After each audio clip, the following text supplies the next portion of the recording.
Ya, buenísimo. Bueno, ¿cómo están? Aquí Cristóbal Gompertz, el ayudante de la sección 3 del curso. Aquí les voy a hacer una ayudantía paso a paso, así como para la prueba uno, pero para la prueba 2 que tiene el lunes. Eh, Como ahora, la pauta que le entra a usted al final, que es en resumen como estructura tasa, todo lo relativo a bonos, eh, y Fisher, le hice como un compilado de ejercicios, no sé, pues acá de la prueba del segundo semestre del año pasado. Les puse también ejercicios de la segunda prueba del semestre pasado y les puse también un ejercicio del control 2 que tuvieron hace poco. Así que eso, pues. Cualquier cosa, bueno, mi mail no sale acá, pero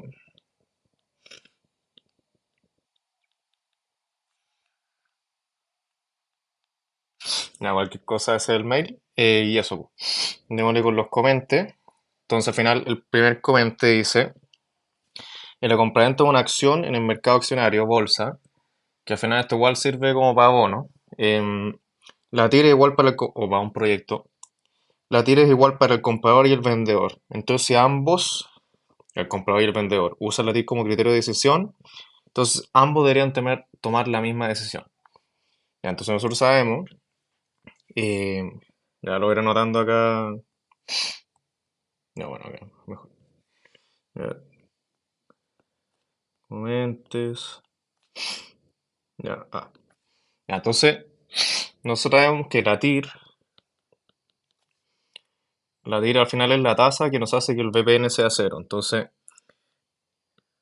sin tener, entonces tenemos menos la inversión, que al final la inversión es, no sé, pues si es para un proyecto, el monto que yo ocupo para invertir en el proyecto, y si es de un bono, al final es el precio que yo pago por el bono. Entonces, más el flujo partido en uno más la TIR, más todos los flujos descontados a la TIR, que al final la TIR es como una tasa promedio, porque significan siempre la misma tasa, la TIR.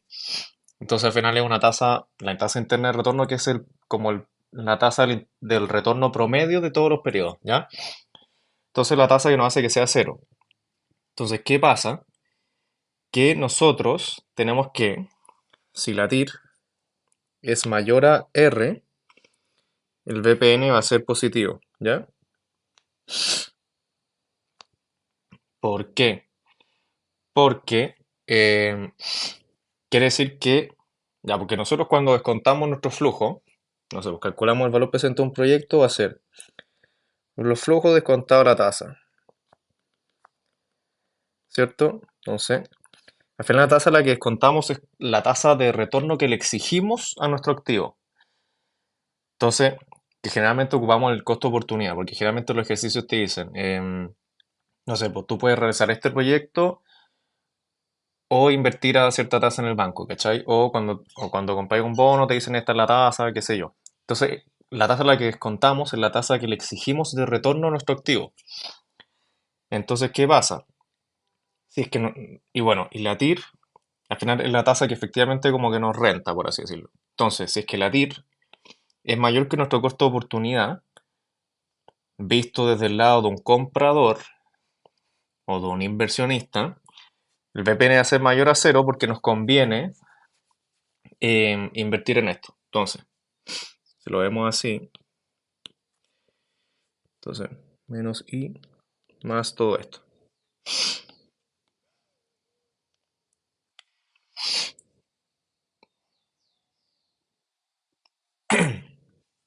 No, no, no. Mejor quédense con lo que les dije, más fácil, más intuitivo.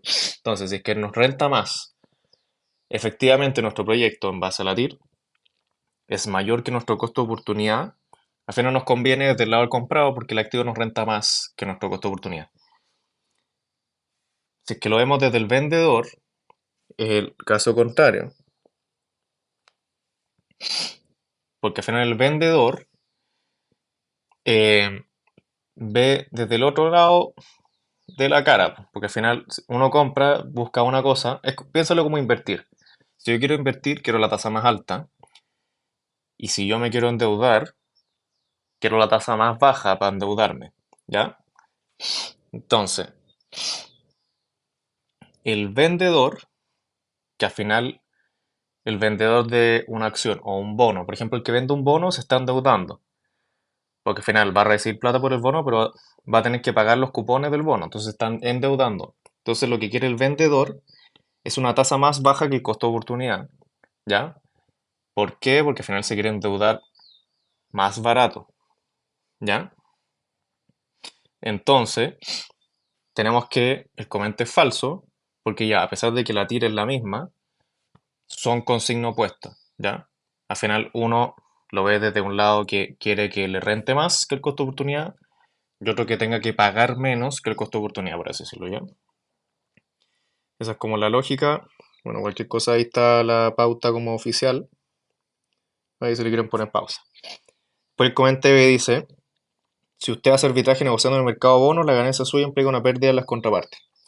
Ya esto lo va a decir más que nada, pero al final esto es obvio, o sea, es verdadero, porque al final siempre, si es que yo hago una cosa, si es que yo vendo algo, tiene que haber una contraparte que me compre esa cosa. Entonces, si es que yo vendo algo más caro, otro me lo va a comprar más caro, ¿ya? Entonces, quiere decir que si es que yo gano, sí o sí otro tiene que perder, porque al final es un juego suma cero.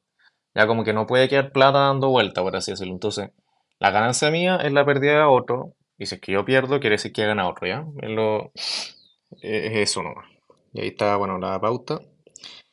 Después la C dice, el principio de separación de fichas dice que la inversión óptima no depende de las preferencias y tiene como requisito que la tasa de ahorro es igual a la tasa de endeudamiento. Ya, entonces este sí me interesa un poco más ponerle más énfasis. Ya, entonces nosotros tenemos, a ver, voy a hacer un gráfico.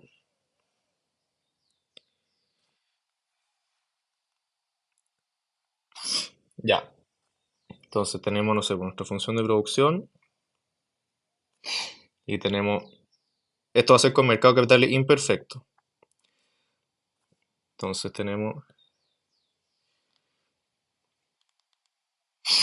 con mercado de capitales imperfecto,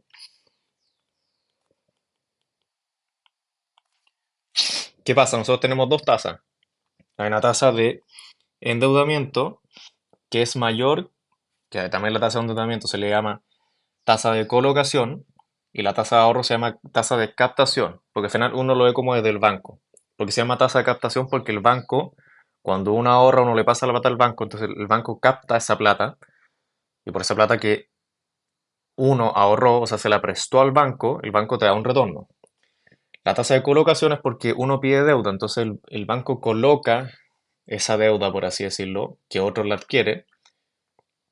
O sea, no es que coloque esa deuda, sino que coloca los fondos y alguien toma esa deuda. Entonces, esa tasa es mayor. ¿Y por qué? Porque al final el banco tiene que ganar, pues. Entonces, hay un spread que al final que R de colocación menos el R de captación es mayor a cero, porque al final la plata que el banco gana por la plata que presta tiene que ser mayor que el, lo que el banco paga por la plata que le prestaron, ¿ya? Entonces, la pendiente de esto es menos 1 más R de colocación y la pendiente de esto es 1 más R de captación. Al final acá se ubican los deudores que consumen más que lo que tienen, que son más impacientes, y acá los, los ahorradores que consumen menos que lo que tienen, que son más pacientes. Entonces, si se fijan, nosotros en el óptimo, con mercado de capitales y producción, se da que 1 más R es igual a la pendiente de la función de producción. ¿Ya? ¿Qué pasa acá? Nosotros tenemos que hay dos tasas. Tenemos esta y esta. Entonces, dependiendo del individuo, si es que el individuo es ahorrador, vamos a tener 1 más captación, va a ser igual a, bueno, acá va a ser igual a esto, mientras que vamos a tener que los individuos deudores van a tener esta otra situación. Entonces acá sí depende, con mercado de capitales imperfecto y con producción, sí depende de las preferencias del individuo la inversión. ¿ya? Porque al final tenemos que hay dos como casos, ¿ya? ¿Qué pasa con mercado de capitales perfecto? Ya lo voy a hacer de nuevo, nomás, chao. Entonces, tenemos acá,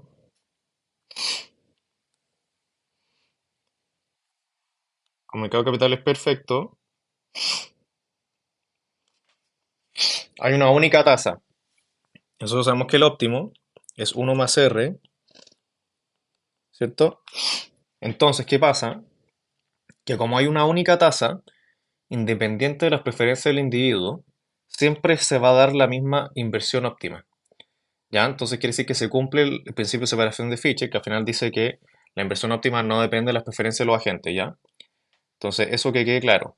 Como el capital imperfecto, como depende de las preferencias, si soy deudor o ahorrador, me cambia mi inversión óptima y acá siempre se mantiene la misma inversión, ¿ya? Y bueno, ya acá está la pauta oficial ahí. Em, Eso. Después la D dice, el caso uno del modelo de Fischer, o sea, con mercado de capitales, pero sin producción, el protagonista maximiza la función de utilidad respecto a tres variables, consumo en T0 y T1 y cuánto ahorrar. Ya. Em, lo que pasa con este comente, que igual es medio curioso, es que al final estas tres variables sí son importantes, porque al final él tiene que decir cuánto consumen en C0, o sea, cuánto consumen 0 y cuánto consumen 1. Y al final cuánto consumen 1 depende de cuánto ahorra se endeuda el compadre. Entonces, ¿qué pasa? Que estas variables igual, acá está la pauta más fácil, estas variables igual se pueden juntar todas, porque nosotros tenemos que el consumo en cero, que vamos a consumir nosotros, vamos a consumir el valor presente de todo nuestro flujo, que al final son la dotación en cero más la dotación en uno, menos lo que yo ahorre, ¿ya? Al final yo consumo, tengo todos mis recursos disponibles para consumir, pero no voy a consumir todo, sino que voy a ahorrar una parte.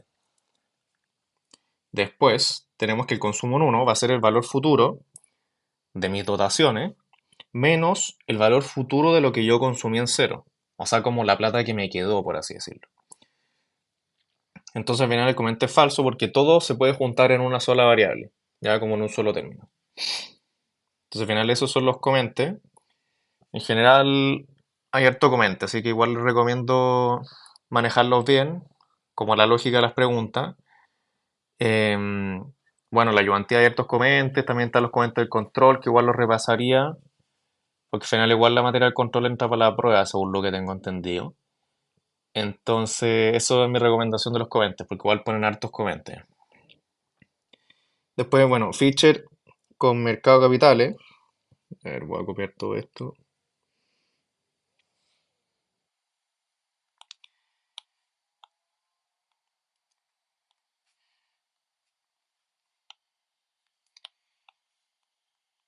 Ya, a ver.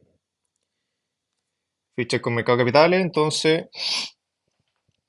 ya vamos a saltar al importante. Al final tenemos que hay una tecnología y por el momento no hay mercado de capitales, pero tenemos una dotación de 48 dátiles y eso, y la función de utilidad es esta. Entonces, no hay mercado de capital inicialmente. Eso es como el caso 2, creo, que al final tenemos solo producción. Y nosotros sabemos que nuestro óptimo se da, ya a ver, voy a hacer un gráfico por acá.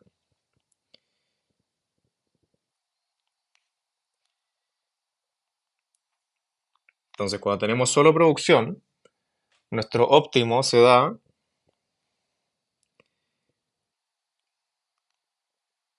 cuando se iguala la pendiente de nuestra curva de indiferencia con la función de producción. Porque en ese punto es cuando se maximiza al final nuestra máxima utilidad. Porque la utilidad va para allá. Entonces, si yo, por ejemplo, me ubicara en una curva de utilidad así, podría estar mejor. Porque podría como acercarme a la frontera de posibilidades de producción y aumentar mis posibilidades de consumo y quedar con una utilidad mayor. ¿Ya? Entonces, el óptimo, cuando hay solo producción, es TMS igual a la pendiente de la función de producción. Entonces, la TMS es la utilidad marginal de C0 partido de la utilidad marginal del consumo en 1. ¿Qué es la utilidad marginal? De C0 es cuánta utilidad me da marginalmente una unidad más de C0. Entonces, ¿cómo hacemos eso? Es la derivada de la función de utilidad, que es esta de acá, respecto a C0, ¿ya? Entonces, esta cuestión, vamos a hacer que la utilidad marginal de C0 va a ser, a ver, voy a anotar la función de utilidad acá para tenerla a la mano, entonces va a ser raíz de C0 por C1. Entonces, si haríamos eso respecto a C0, ¿qué vamos a tener? Primero, la derivada como de todo, nosotros sabemos que, no sé, pues si tenemos raíz de x, la derivada de esto es 1 partido en 2 raíz de x. Entonces, primero vamos a tener 1 partido en 2 raíz de C0 por C1 por la derivada de lo adentro, que al final derivamos respecto a C0, entonces nos va a quedar C1, entonces por C1. Y todo esto va a ser dividido por la teoría marginal de C1, que va a pasar lo mismo, vamos a tener 1 partido en 2 raíz de C0 por C1 por la derivada de lo adentro, que ahora es C0. Entonces, si se dan cuenta, bueno, es todo esto, así. Entonces, si se dan cuenta, como esto se va a dar vuelta, se va a cancelar esto con esto, y me va a quedar C1 partido en C0. Ya, esa es mi TMS. Bueno, en función de producción la voy a dejar anotada acá, que era 12 raíz de inversión.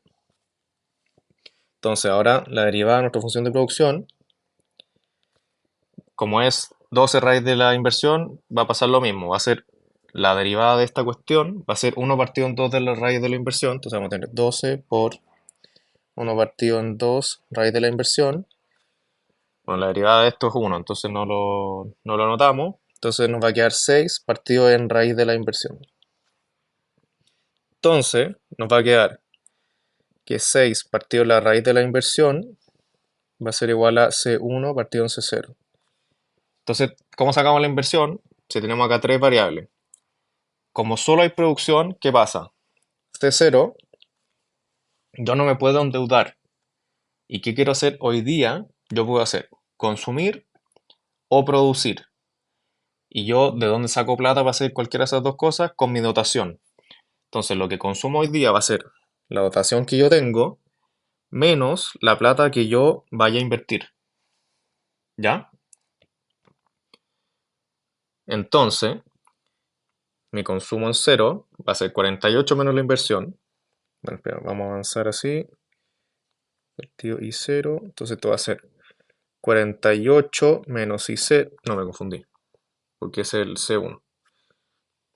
Bueno, y el C1 que va a ser, como no me puedo endeudar, lo único que puedo poder consumir en C1 va a ser la dotación que tenga en 1, que en este caso no tengo. Entonces va a ser la dotación en 1 más lo que me rente mi inversión, como lo que produzca en base a mi inversión inicial. En este caso la inversión, o sea, la dotación es 0, la dotación en 1 es 0, y mi producto va a ser al final 12 raíz de 0, ya que al final es mi inversión. Entonces esto va a ser partido en 48 menos I0. Pasamos esto multiplicando para allá, esto para allá, entonces raíz de I0 por raíz de 0 me va a quedar I0. Entonces acá vamos a tener 6 por 48 menos I0 igual a 12 por I0. Y si nosotros resolvemos esto, al final esto va a quedar 2. Entonces vamos a tener al final 48 menos I0 es igual a 2 por I0. Entonces el I0 óptimo va a ser, pasa para allá, vamos a tener 3 y 48 dividido en 3 es 16. Entonces nuestra inversión óptima es 16. ¿Ya? Después la B nos dicen cuál es el consumo óptimo de Juan Cresta. el consumo óptimo, bueno, nosotros vimos que el consumo está dado por esto. Entonces el consumo en cero va a ser 48 con nuestra dotación menos los 16 que invertimos, que al final esto da 32. Y nuestro consumo en 1 va a ser la dotación en 1, que no hay. Entonces va a ser 12 por raíz de 16. Entonces vamos a tener 4 por 12. Esto da 48. Pues la C creo que es la utilidad.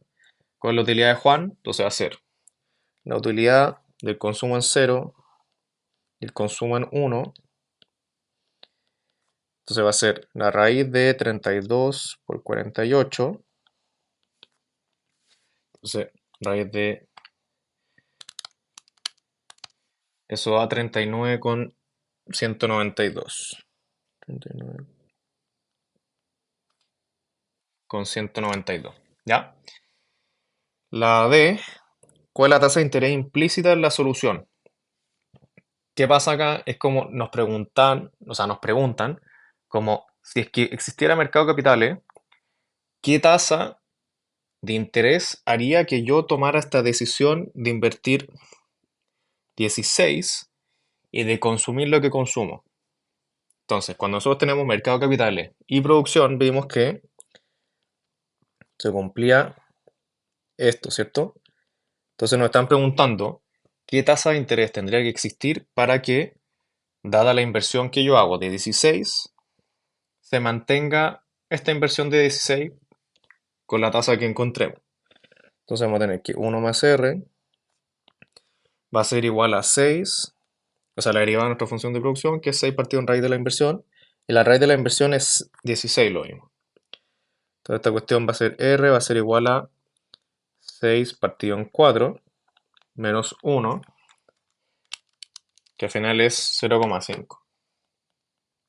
Entonces, si existía una tasa de un 50%, yo tomaría esta decisión de invertir, ¿cómo se llama? 16. Y nosotros también sabemos que en el óptimo se cumple todo, estas tres cosas tienen que ser iguales. ¿Ya? A ver, vámonos al gráfico acá. Bueno, me equivoco, ahí. Ya. Nosotros sabemos que en el caso con mercado de capital y producción, y mercado de capital es perfecto, se cumple que las tres pendientes son iguales. La pendiente de la función de producción, igual a la pendiente de la restricción presupuestaria intertemporal, igual a la de las curvas de indiferencia, ¿ya? Entonces, también lo podemos ver por el otro lado. Podemos verlo como con este pedazo de acá. Entonces, nuestra TMS, que era C1 partido en C0, era 48 partido en 32, que es igual a 1 más R. Espera, acá me confundiera con esto. Entonces, esta cuestión va a ser 48 partido en 32, es 1,5 menos 1, entonces R también da 0,5. Ya por los dos lados se puede llegar. Y la E, suponga ahora que uno de los bancos decide prestarle plata a Juan, pero dada su edad e inexperiencia le cobra una tasa de un 50%. ¿Por cuánto se endeuda Juan? Ya está más teórica, o sea, conceptual, porque al final nosotros vimos que si que existiera una tasa de un 50%, yo invertiría 16 y consumiría 48,32. Pero ¿qué pasa? Esa inversión y ese patrón de consumo se cumple sin mercado de capitales. ¿Qué quiere decir? Que yo ni ahorro ni me endeudo. Y como yo no me endeudo, que existe ahora mercado de capitales, con la tasa del 50%, que es la misma tasa que encontramos acá, no me va a hacer ninguna diferencia porque yo en un principio ya no me endeudaba. Entonces ahora no me voy a querer por qué endeudar. ¿Ya? Entonces haría exactamente lo mismo que hago ahora. ¿Ya? Ah, pero me faltó la E. Me salta la F, sorry. La E, ¿cuál es la riqueza de Juan? Bueno, la riqueza es el valor presente de las dotaciones más el BP en el proyecto. La dotación era 48 y el BP en el proyecto va a ser el proyecto cuánto me renta va a ser 12 por raíz de 16 partido 1,5 porque hay que traerlo a los presentes, porque eso es cuánto vamos a tener de producto en un periodo más, menos lo que yo invertí. Entonces va a ser 12 por raíz de 16 dividido 1,5 menos 16 más 48. Entonces esto da 64. Esa es la riqueza hoy día. Y la riqueza en 1 va a ser 64 por 1,5, 96. Ya esa va a ser mi riqueza en un periodo más. Bueno, la FC ya me la salté, po. Ya después, bueno, acá está la pauta, si le quieren poner pausa. Ya. Después la chucha. Después el tema 3. Ya, por la. El tema 3, la estructura de tasa en Forward es ta. Ya, entonces, nos preguntan en la, ¿existe alguna oportunidad de arbitraje que usted pueda explotar? ¿Cuáles bonos se ocupados se tienen que comprar y vender para obtener una ganancia cierta hoy? Entonces, ¿qué pasa? El arbitraje es cuando nosotros podemos hacer una ganancia de manera segura, o sea, sin correr riesgo, y es una ganancia cierta, o sea, nosotros sabemos lo que vamos a ganar, ¿ya? Entonces, pues se llama arbitraje.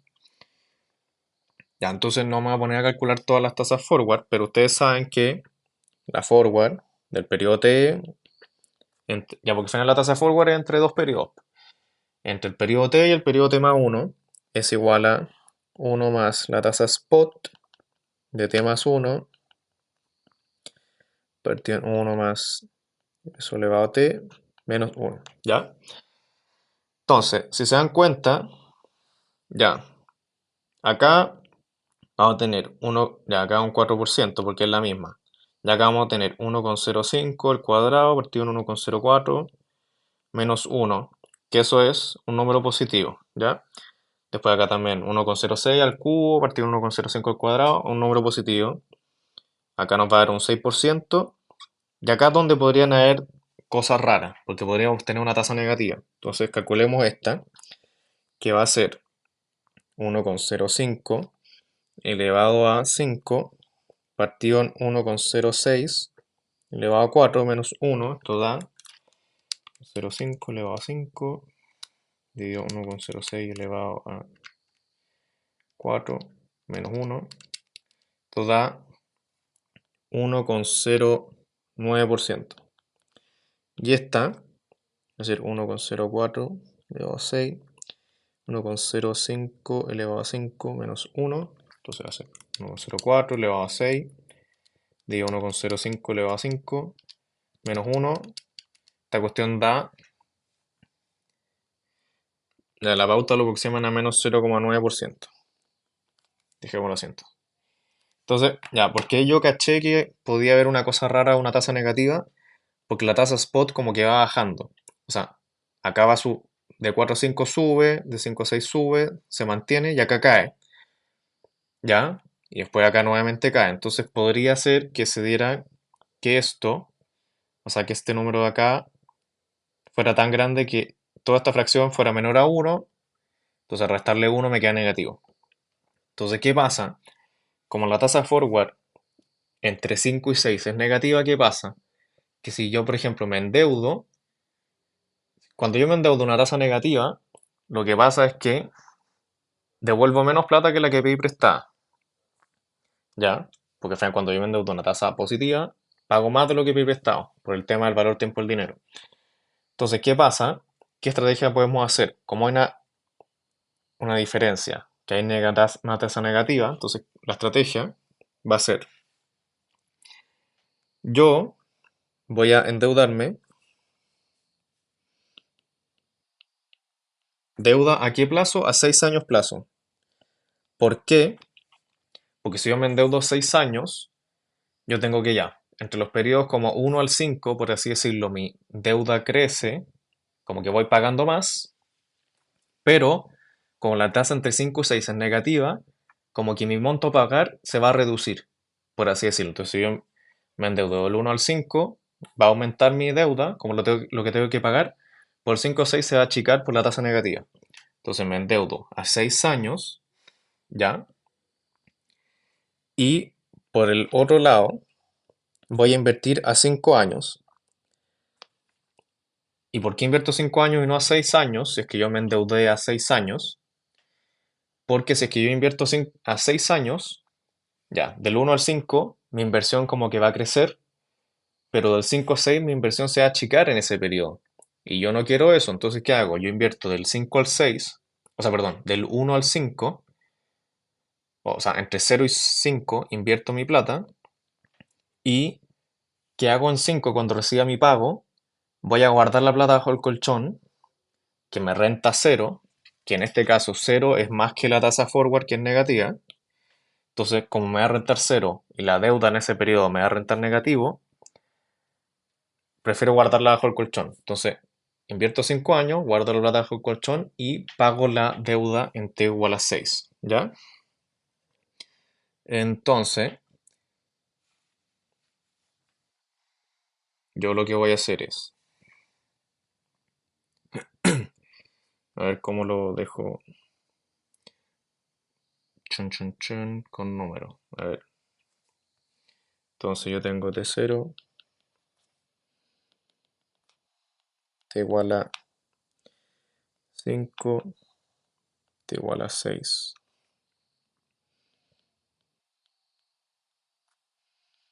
Igual me suena que este es un ejercicio de ayudantía, no estoy seguro. Creo que sí, pero igual.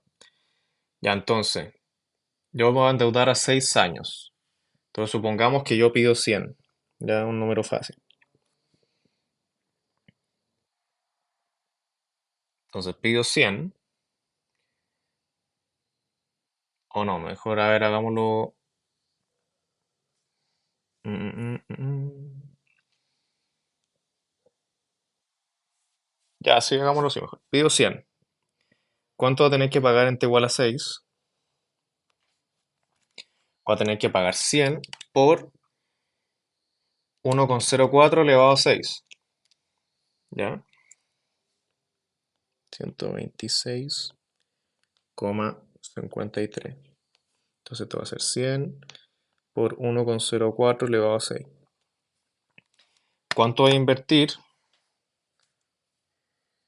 Ya, entonces hay como dos formas de verlo. Podemos calcular la ganancia hoy día o la ganancia más adelante. Entonces yo lo que voy a hacer va a ser calcular la ganancia hoy día. Entonces yo tengo que ver qué monto tengo que invertir hoy día, que sea menor a 100 obviamente, para tener mi ganancia, de manera que yo reciba en t igual a 5, 126,53, y guarde esa plata bajo el colchón para en t igual a 6 pagar 126,53. ¿Ya? Como que muevo esta plata de aquí para allá. Entonces, ¿cómo calculo cuánto tengo que invertir acá?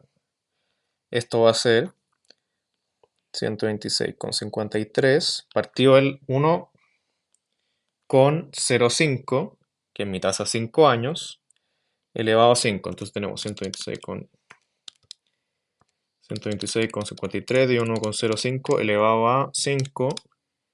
Me da que tengo que invertir 99 con, ya pongámosle 13,96. Entonces, por menos 1 más 100, entonces ganamos hoy día la diferencia, ¿ya? Entonces nosotros vamos a ganar hoy día la diferencia de esas dos cosas.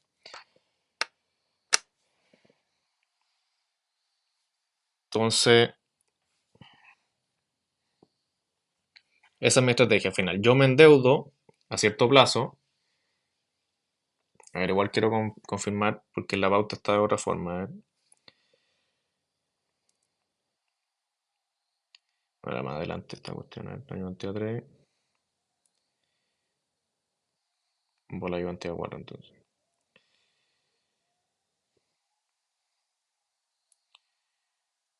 Chon, chon, chon.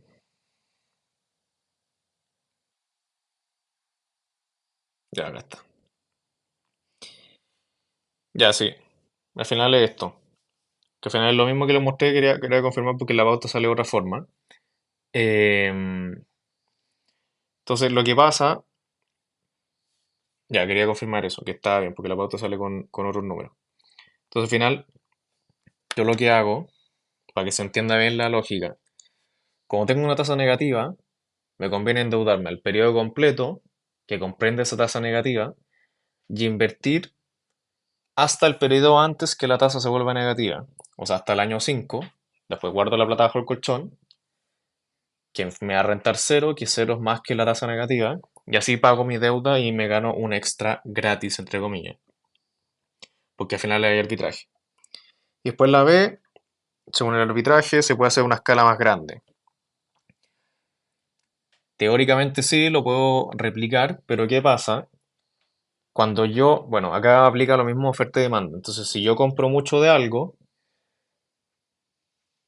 aumenta la demanda por ese determinado activo, entonces sube su precio. Y si yo vendo algo, va a bajar la demanda, o sea, va a haber mucha oferta, lo que hace bajar el precio.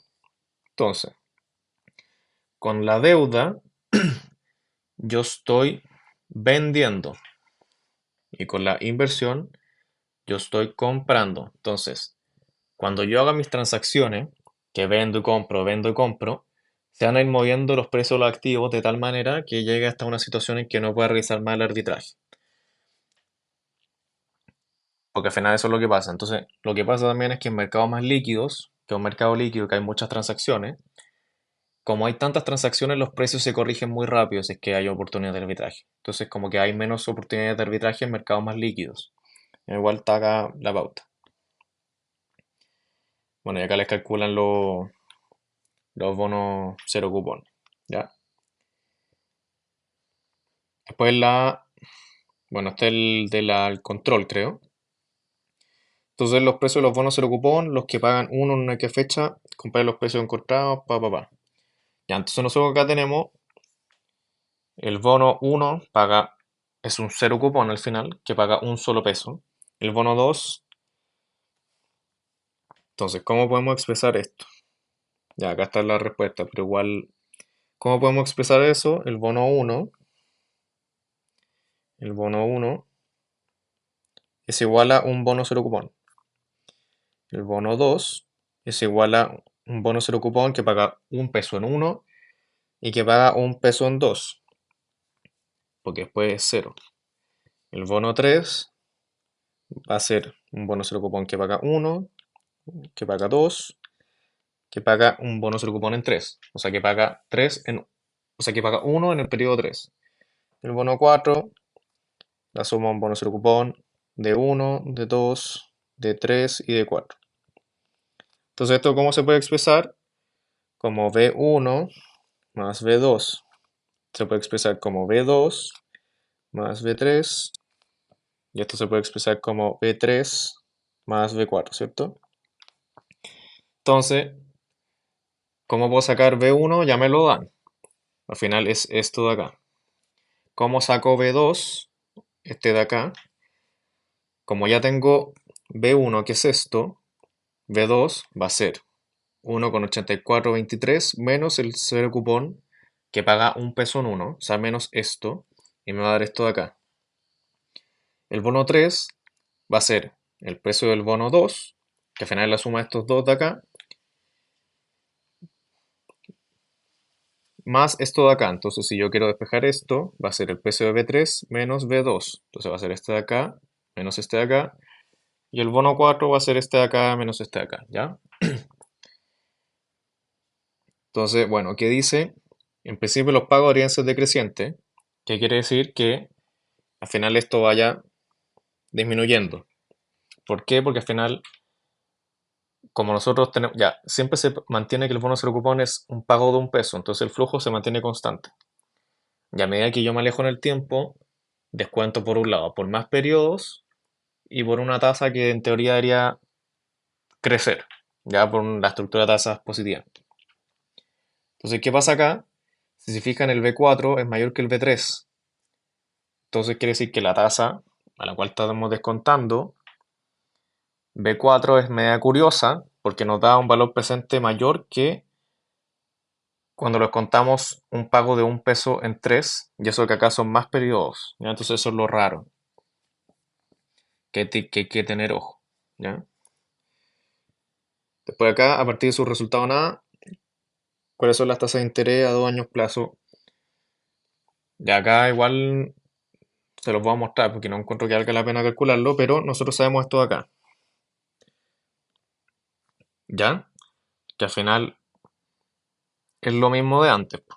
O sea, el precio de un bono cero cupón va a ser el valor presente de 1 peso traído a la tasa del plazo que estamos viendo. Si el bono cero cupón es a 3 años, o sea que paga 1 peso en 3 años más, va a ser descontado la tasa de 3 años elevado a 3, porque al final las tasas son tasas anuales, pero para un plazo que se aplican tantas veces como el largo del plazo. O sea, la tasa a 3 años es una tasa anual que se aplica por 3 años, o sea, una vez por los 3 años. O sea, ¿cómo decirlo de nuevo? Para que no se enreden. Si yo tengo una tasa a 3 años, no es que la tasa spot sea esa tasa para los 3 años, como para el periodo completo, no es que va a ser uno partido en uno más la tasa a 3 años. Como esta es una tasa anual, yo tengo que como componerla por el periodo que hay. Entonces tengo que leerla a 3 porque es una tasa anual que se aplica 3 veces porque son 3 años. ¿Ya? Eso que lo tengan claro. Ya, entonces al final simplemente yo despejo acá. Ya ver, eso. 1 partido en 1 más i elevado a i. Entonces podemos dejar esto igual a 1 partido en bi. Elevamos a 1 partido en i. Entonces nos va a quedar acá eso. 1 partido en bi. Perdón, acá me confundí.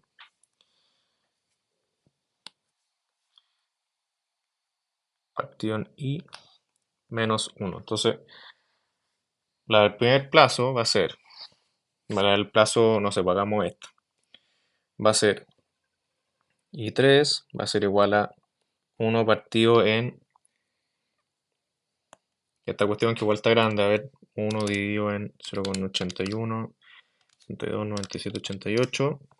Lo le damos a cuánto? A 1/3. Le restamos 1 y da 7%, ¿ya? Ya, al final de esa fórmula no hay mucha más lógica detrás, entonces no, mejor que vean la pauta. ¿Cuáles son las tasas forward? Bueno, acá lo mismo, ya me imagino que saben cómo calcular la forward. Al final tenemos que, bueno, la lógica de la forward igual, que igual lo encuentro importante entenderlo. Las tasas forward son como entre periodos. Entonces acá tenemos T, T y T más 1, pongámosle. Y esto lo vamos a correr un poco más para allá. Las tasas forward son entre periodos. Entonces, generalmente, para efectos de la fórmula se ve como esto de acá. Entonces nosotros como hay dos caminos de llegar del 0 al T más 1, como el camino completo, que al final sería el 1 más it más 1 elevado a t más 1, o por pedazos, por así decirlo, que sería esto de acá, considerando, o sea, este pedazo de acá más este de acá. Entonces este pedazo de acá es 1 más it elevado a t, y este pedazo de acá es 1 más la tasa forward entre t y t más 1. Entonces, en base a eso, vamos a tener que 1 más it elevado a t por 1 más ft entre t más 1 es igual a 1 más it más 1, t más 1. Entonces, se dan cuenta, si despejan esto, pasamos esto dividiendo para allá. A ver, vamos a moverlo así. Así, se dan cuenta, eso. Y pasamos esto para allá. Lo pasamos para allá restando. Y así se deriva la fórmula, ¿ya? Bueno, y eso lo pueden sacar ustedes. Y si se dan cuenta acá pasa lo mismo. Al final que tenemos una tasa negativa, una tasa forward. Entonces ahí, si es que hay una tasa forward, como que hay una oportunidad de arbitraje. ¿Ya? Entonces este se parece mucho al ejercicio pasado. Entonces hay alguna oportunidad de arbitraje. Entonces la tasa del año 4 es negativa. Entonces podemos hacer lo mismo que antes. Nos endeudamos al plazo completo, pidiendo prestado 4 años e invertimos a 3 años. Entonces invertimos, la deuda es todo esto, pero invertimos esto. Y después guardamos bajo el colchón y pagamos la deuda acá. Entonces luego en T3 se guarda el dinero bajo el colchón y se paga en T igual a 4. Y ganamos en T0 la diferencia por la operación. Acá números más chicos que los que hice yo porque al final lo hacía con bonos 0 cupón y yo lo hice con números X. ¿Ya? Pues la E dice, tenéis que financiar un proyecto que requiere una inversión de 1000 y genera un pago único de 2000 en T4. Usted quiere garantizarse esa tasa hoy día. Entonces, ¿qué queremos hacer? Al final, nosotros no tenemos plata y queremos recibir plata en T igual a 2. O sea, nos va a salir plata. O sea, queremos recibir plata en T igual a 2. ¿Por qué? Porque queremos pagar el proyecto. Entonces, en T igual a 2 nos va a salir plata. Se va la plata. Y porque me endeudo. ¿Ya? Y si yo me endeudo en T igual a 2 para poder invertir en ese proyecto, esa deuda la voy a tener que pagar en algún periodo. ¿Cuándo la pago? En T igual a 4, porque en T igual a 4, porque en T igual a 4 es cuando me llega la plata a mí, de mi proyecto. Pero me dicen que yo quiero asegurarme la tasa hoy día. ¿Por qué pasa esto? Porque al final las tasas con el tiempo van cambiando. A medida que va avanzando el tiempo, la estructura de tasas se va moviendo. Entonces, ¿qué quiero hacer yo? Asegurarme hoy día la tasa entre T2 y T igual a 4. Entonces, bueno, lo voy a dejar acá mejor para que no sea la pauta. Entonces, yo tengo T0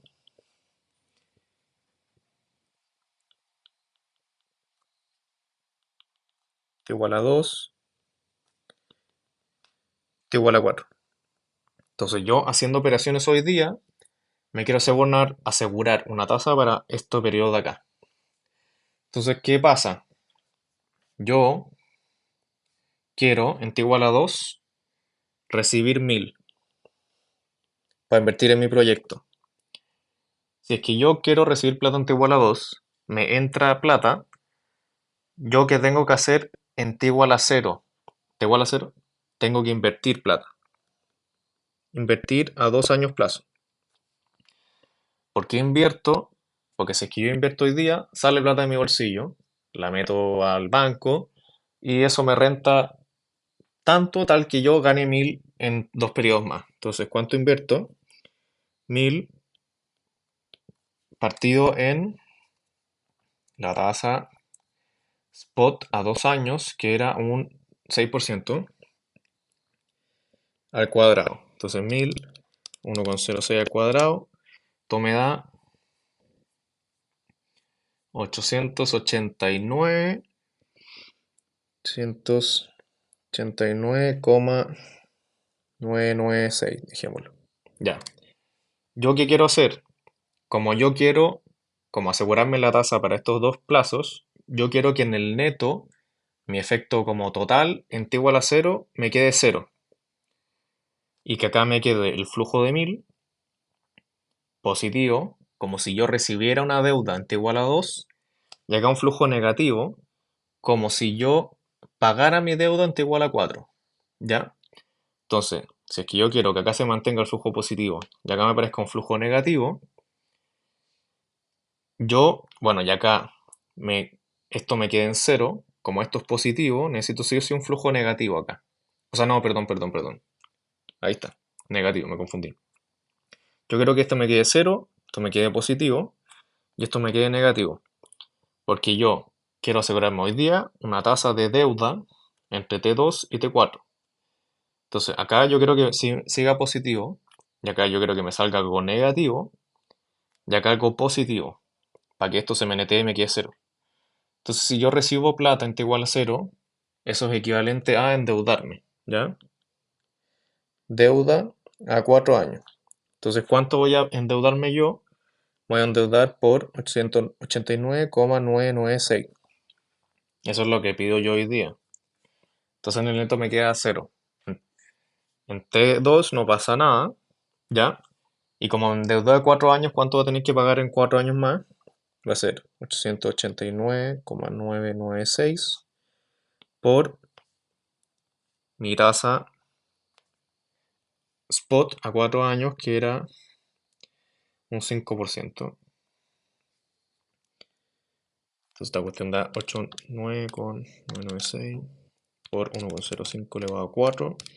Esto da 1081,796. Entonces, en el neto, esto me queda 0, más 1000, como si yo recibiera plata en T igual a 2.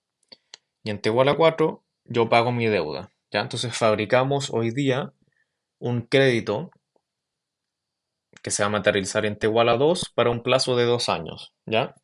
Entonces, ¿qué tasa nosotros nos aseguramos? Nos aseguramos una tasa de 1081,796 partido en 1000. Acá estamos calculando qué tasa nos estamos asegurando. Entonces sería 1081,796 dividido en 1000 menos 1. Nos aseguramos una tasa de un 8,1796%. Esa es mi tasa para el periodo de los dos años. O sea, entre T2 y T4. Entonces, esta es como mi tasa forward entre T2 y T4. Si yo quisiera sacar esta tasa como anual entre T2 y T4, tendríamos que elevar esto. Eso sería 1,081796 elevado a un medio menos 1. Entonces, eso, raíz cuadrada, menos 1. Esto me da 4,009%. Entonces, esta es como mi tasa entre T2 y T4 como para el periodo completo. Y esta es mi tasa entre T2 y T4, pero por periodo. ¿Ya? Entonces, es como si me aplicara esta tasa entre T2 y T3 y esta misma tasa entre T3 y T4. Entonces, las dos tasas juntas me dan esta tasa global. Entonces, esta es la tasa que nosotros nos aseguramos, ¿ya? Para el periodo entre T2 y T4. Entonces, esta es como la tasa efectiva bianual, pero como nos piden la tasa anual, esta es nuestra tasa anual, ¿ya? Esta es la bianual y esta es la anual. Entonces, acá está la pauta, igual se lo quieren ver. Y eso. Bueno, después este ya es como de la prueba 2 del semestre pasado, si no me equivoco, que fue feature con mercado de capital y sin producción. Entonces considera una economía, pa. Bueno, vamos a saltar todo y sale que tiene una dotación de 100 y 115. Y la utilidad está dada por esto de acá. Ya, entonces tenemos eso. Entonces, estas son nuestras dotaciones. Ya, y nos dicen encuentra el consumo óptimo de Juanita. eh, Suponiendo que la tasa de interés es única y el papel prestado y prestar es de un 15%. O sea, hay un mercado de capitales perfecto. Ya, entonces nosotros sabemos que nuestro óptimo es TMS igual a 1 más R, ¿cierto? TMS en este caso es la utilidad marginal de C0 partido la utilidad marginal de C1. Si tiramos esto respecto a C0, ¿cuánto nos da? Nos da C1. Y si tiramos esto respecto a C1, nos da C0. ¿Cierto? Entonces esa es nuestra TMS. Entonces, si lo juntamos estos dos, tenemos que C1 partido en C0 es igual a 1 más R. O sea, perdón, a 1,15. Entonces tenemos que C1 es igual a 1,15 por C0. Pero ¿qué hago yo con esto? No puedo llegar a ningún lado. Entonces, nosotros tenemos que nuestra restricción presupuestaria intertemporal es que C0 más C1 partido en 1,15 es igual a dotación en 0 más dotación en 1 partido en 1,15. Al final esto es lo mismo que el modelo que se veía en intro macro, que al final el valor presente de nuestro consumo es igual al valor presente de las dotaciones. Todo lo que consumo tiene que ser igual a todo lo que tengo. Entonces, como yo ya tengo esto de acá, lo reemplazo. Entonces me va a quedar C0 es más C1. ¿Cuánto es C1? 1,15 por C0 partido en 1,15 igual a 100 más 115 partido en 1,15. Entonces cancela, entonces me queda 2C0 es igual a 115 partido en 1,15 es 100. entonces igual a 200, y C0 es igual entonces a 100. Y C1, ¿cuánto va a ser? 100 por 1,15, entonces va a ser 115. Entonces, si se dan cuenta, yo no ocupo el mercado de capitales. ¿Por qué? Porque yo consumo mi dotación. En cero consumo lo que tengo en cero y en uno consumo lo que tengo en uno. Entonces el mercado de capitales para mí no lo ocupo. ¿Ya? Bueno, acá está la pauta que me gustó un poco más como lo mostré yo, pero ahí por si les queda más claro de esa forma, mejor. Entonces pues la B dice, supongo que ahora aparece un agente regulador y como resultado de la tasa de interés, hay un spread. O sea, mercado de capitales imperfecto. Y para pedir prestado suba 20 y para depositar un 10%. ¿Cambia el equilibrio, Juanita? No cambia. ¿Por qué? Ya me cambian las tasas, entonces uno podría decir ya, voy a quizás endeudarme más o voy a ahorrar más. Pero no pasa nada. ¿Por qué? Porque Juanita se ubica justo en un punto en el que no ocupa el mercado de capitales. ¿Ya? Entonces consumo su propia dotación, entonces no participa del mercado de capitales, no es ni ahorradora ni deudora. Entonces estos cambios la tasa no le afectan. Entonces si por ejemplo Juanita fuera ahorradora, no sé, po, antes ahorraba una tasa un 15 y ahora mi tasa baja un 10%, es probable que Juanita quiera ahorrar un poco menos porque el retorno de su inversión va a ser menor. Entonces, y si alguien es deudor, no sé, pues yo me endeudaba antes un 15 y ahora me endeudo un 20, quizás me voy a endeudar un poco menos porque me cuesta mucho más endeudarme ahora. Pero Juanita no es ninguno y lo otro, al final no le afecta en nada el cambio, ¿ya? Y después muestra su resultado en un gráfico. Ya el gráfico, este es el de la pauta. Entonces tenemos esta nuestra restricción presupuestaria intertemporal inicial, con la tasa del 1,15. Y acá está nuestra curva de indiferencia. Y acá está el punto de tangencia. Entonces, si se fijan, estamos justo en un punto en el que no nos afectan los otros cambios, ¿ya? Porque estamos justo en el punto donde consumimos nuestra dotación. Y cuando nosotros cambiamos las pendientes, no nos afecta en nada porque nosotros no ocupamos mercado de capitales, ¿ya? Entonces ese sería el gráfico. Después la otra, que es como lo mismo, pero es con producción y sin mercado de capitales. Entonces encuentra el nivel de inversión óptimo. Entonces tenemos nuestra función de producción, está nuestra función de utilidad y está nuestra dotación. Ya, entonces el consumo óptimo. Entonces, nosotros tenemos, en el óptimo sabemos que TMS igual a la pendiente de la función de producción. La TMS, ¿cuánto va a ser? Nuestra función de utilidad es C0 por C1, 0,8. Entonces la TMS va a ser la utilidad marginal de C0 partido de la utilidad marginal de C1. La derivada de C0 es C1 elevado a 0,8. Y la utilidad marginal de C, bueno, dividido la utilidad marginal de C1, ya, bueno, lo voy a calcular igual, pero hay otra forma más fácil de hacerlo. La utilidad marginal de C1 va a ser C0, C0 por 0,8 por C1 y 0,8 menos C1, o sea, menos 1 va a quedar menos 0,2, ¿ya? Bueno, esta cuestión entonces al final vamos a tener C1, 0,8, esta cuestión se va a dar vuelta y como esto es lo mismo que C0 por 0,8 partido en C1 elevado a 0,2, el 0,2, 1 va a pasar para arriba, entonces vamos a tener C1 0,8 por C1 0,2 se suman y me queda 1. Partido en cuanto en 0,8 por C0, ¿ya? Esa es la TMS. Y nuestra pendiente de la función de producción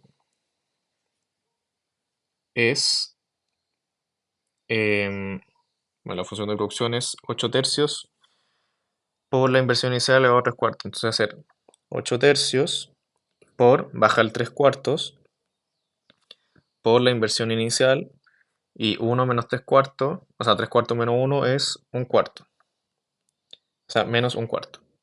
Entonces esta cuestión se cancela, me queda 2, entonces va a ser 2, la inversión inicial elevado a un cuarto. Ya. Entonces, nosotros tenemos esto y esto, lo juntamos, vamos a tener 2 partido en I, un cuarto, igual a C1. Pero acá de nuevo lo mismo de un ejercicio bien pasado, em, que al final acá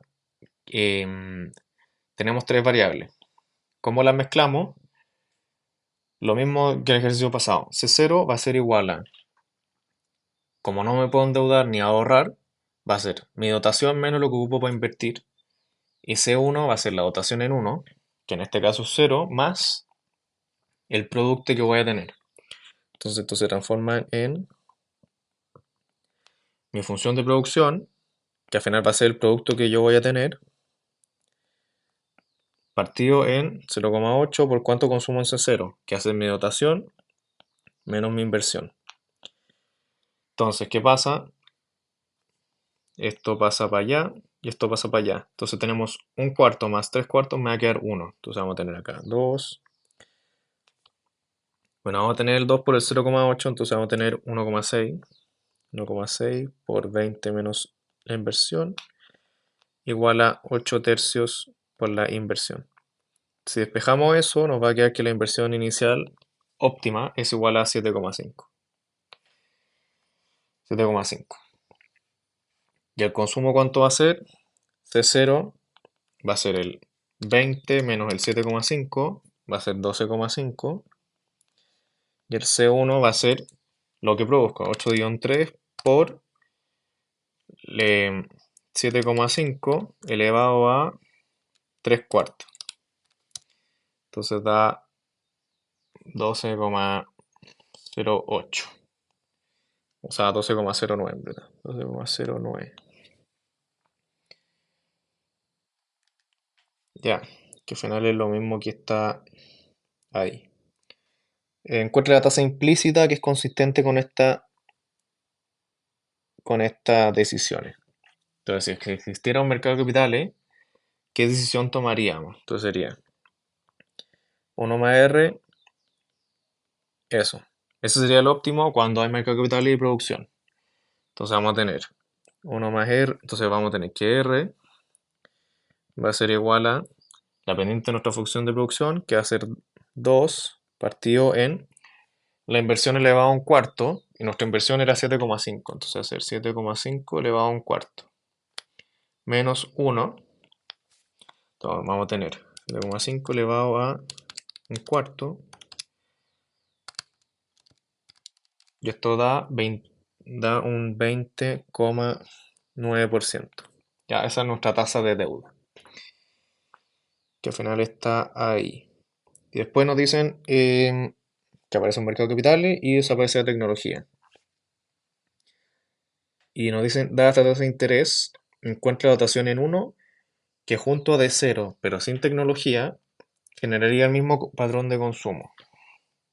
Entonces nosotros tenemos nuestra restricción, que es C0 más C1, 1 más R, igual a D0 más D1 partido en 1 más R. Entonces tenemos que, esto se tiene que cumplir, ¿ya? Aquí les voy a mostrar la pauta, porque al final es un despeje igual. Tenemos C0, tenemos C1, tenemos el R que lo sacamos ahora, tenemos D0 y tenemos el R nuevo.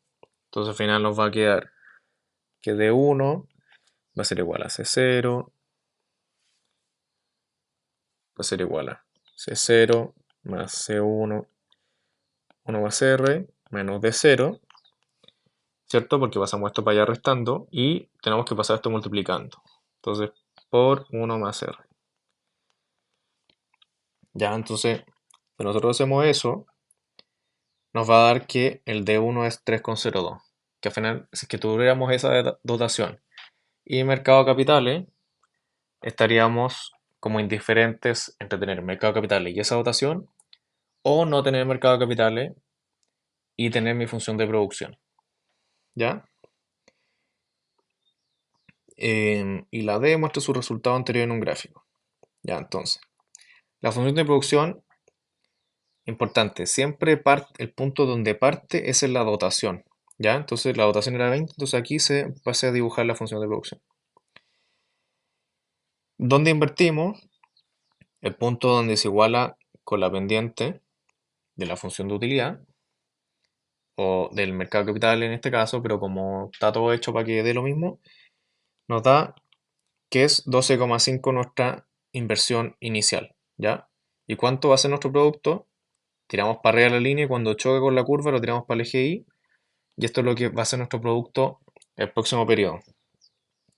La diferencia entre mi dotación y mi inversión, o sea, perdón, ahí me confundí. Mi dotación y mi consumo, que es el 12,5 que consumimos, es la inversión, ¿ya? Entonces mi inversión es esta diferencia de acá. Y si tiramos acá, que al final este es el punto donde invertimos, ahí nos da eso para allá. Y bueno, esto de acá no está anotado, pero esto es el VPN del proyecto. Y eso, pues. Bueno, acá también nota el consumo, pues. El consumo 12,09, 12,5. Entonces esa sería la ayudantía, como con los problemas que yo creo que les podrían servir, porque igual en la ayudantía hay harto ejercicio de prueba pasada. Igual yo le metería ojo porque hay una guía en Canvas, creo que la guía 3 que tiene ejercicios de Fisher. Y yo haría un ejercicio con impuestos, porque igual la lógica es un poco distinta. O sea, no diría. Entonces, para que cachen cómo funcionan los ejercicios con impuestos. Y eso, mi recomendación es lo típico, hacer ayudantía y ejercicios pasados. Al final es un ramo muy que hay que hacer harto ejercicio para cachar la lógica y qué hacer. Así que eso, pues, ojalá les vaya bien el lunes. Y eso, pues, mucha suerte y espero les sirva la ayudantía, pues. Chao, chao.